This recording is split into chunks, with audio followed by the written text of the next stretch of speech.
Hey everybody, it's Jose Laya and I'm back here today to compare the real estate market of the first quarter of 2023 versus the first quarter of 2022, and also to look at it and put things in context to compare it to previous first quarter results for sales in the Miami real estate market. So let's jump right in. I'm going to divide this into two sides. I'm first going to hit the condo market in Miami, and then we'll do single family homes. And I think you're going to see pretty much across the board, we're getting the same results. So let's dive right in. Here we go. So for the first quarter for closed sales, what we took a sample size of the market. Instead of taking every single point out there, we took a sample size just to give us an idea as to what's going on and give us an overall overview of the market.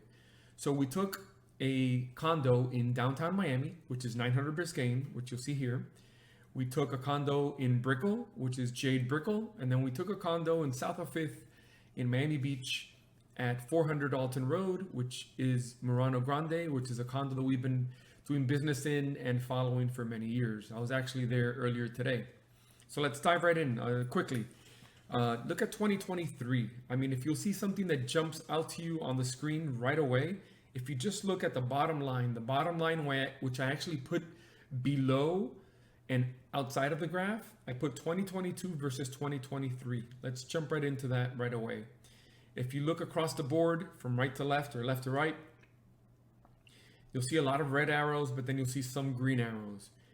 And what you're looking at is that the red arrows are all indicating that the number of sales has decreased dramatically from 2023 first quarter to 2022, and even from previous years. Let's jump right in.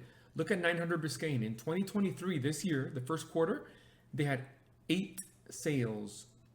When in 2022, in that same time period, they had 15 sales, okay?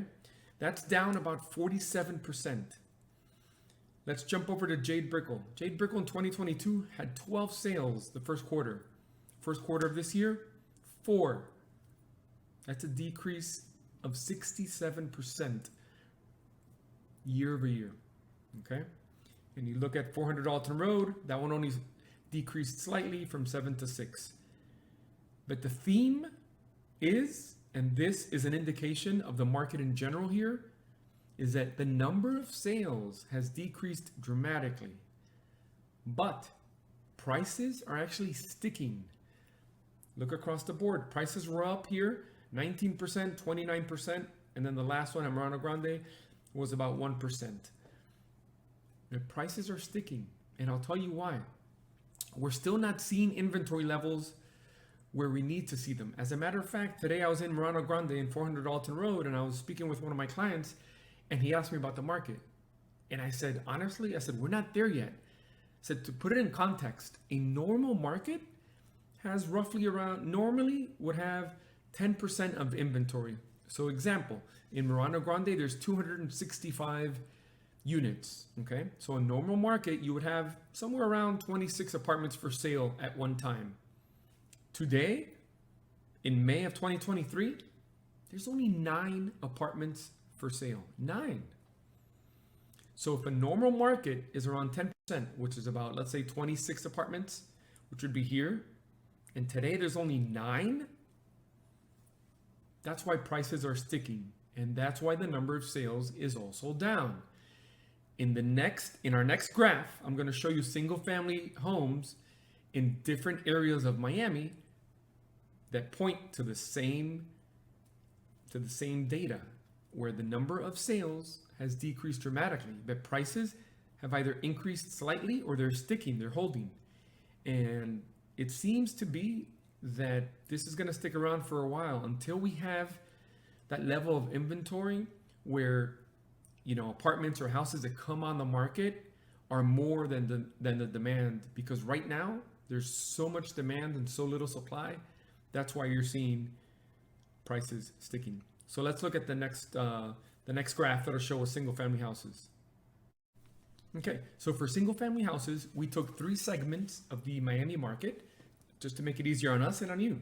We took single family homes in Coconut Grove, single family homes in Pinecrest, and single family homes in Coral Gables. If you look at the graph, it's going to look very similar to the one that we just saw in the condo market here. So again, this is first quarter sales for 2023 versus prior years in Coconut Grove, Coral Gables, and Pinecrest. Let's jump right in. In Coconut Grove, that first column, number of sales for this first quarter of 2023, 29 versus last year, 2022, 55. That's a 47% decrease in the number of sales. Now, what are we seeing here? The price per square foot was $830, came down slightly to $800 a square foot. So that's the only one that you'll see on both charts that actually decreased slightly. Let's hop right over to Coral Gables. Coral Gables for the first quarter of 2023 had 100 sales this first quarter, compared to last year, 138. That's a 28% decrease. But prices jumped up a little bit from 714 to 759. Last column, homes in Pinecrest. 2022, 54. This year, 34. It's a 37% decrease. But again, look at the pricing column. Pricing went up 12%. You'll see that both of these charts pretty much show that the data is doing the same thing. Number of sales decreasing dramatically, while prices slightly going up or holding for the most part. So where do we go from here? Obviously, we've seen on both sides of the market, on the condo side and on the single family house side, that supply has not caught up to demand. There's still way more demand for real estate here in Miami than there is supply.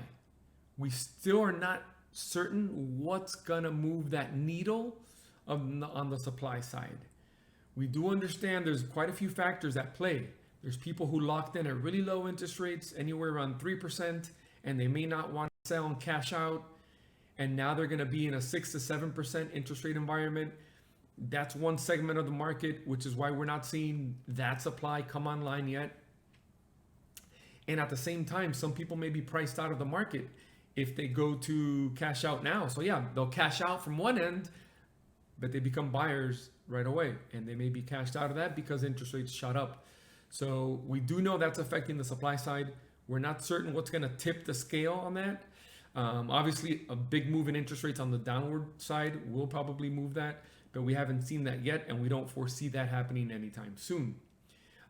We've been very active in the market with buyers, and we have seen that homes are still, if they're priced right, they're being sold within the first week or two of being listed. And while they may not be getting, 20 or 30 offers sight unseen like they were in the previous 18 months, they're still getting 3, 4, 5 offers, and they're selling pretty fast. So that goes to show that the supply still hasn't caught up. We expect the next few months it's going to remain the same. Buyers, you've got to really do your homework. You've got to prepare. You've got to work with a professional who's going to pretty much guide you down this path, because this is a path that not many know how to navigate. At any rate, I hope I was able to add some value. I'm always here to help, and we'll talk soon. Have a great one.